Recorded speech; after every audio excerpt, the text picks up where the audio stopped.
So I think it's been a very interesting day today with a lot of fairly good debates at many stages, with some of it obviously mostly centered around the ATTRACT trial results, which are proving to be contentious. I think the first thing to say about ATTRACT is you have to congratulate Suresh for producing that trial. It's been an exceptionally big project, and just to get that out is a really good thing.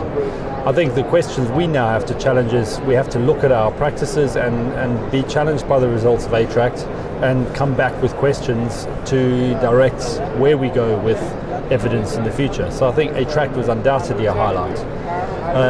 The rest of the program, there's been some really good talks on developing imaging, where we've gone with MR imaging, duplex ultrasound scanning. I thought Fabrizio did a great job of summarizing duplex scanning and the potentials for non-radiological based imaging, which I think is important for this patient group. And I think there's some really good data starting to come out from the venous registries, and the excitement growing around BARD coming with Venovo, Medtronic's Abre stent, which is being launched and has now got CE mark. So we really are growing from what was 1 or 2 stent options to 4 or 5 options now, and that gives us the opportunity for a lot more comparative data and growing the space in a much more constructive fashion. On the superficial side, we clearly are seeing the advance of the non-thermal, non-tumescent techniques. Glue is really exciting. It complements the data we got from MOCA already to suggest that we should be looking at advancing ourselves from thermal-based techniques to non-thermal techniques potentially, and we need to understand where they fit in to the whole treatment regimen.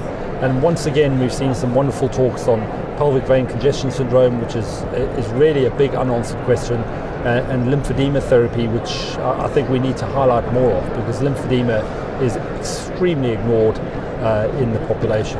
And lastly, we've had a good look at ulcer treatments, and I think again we have to focus on that.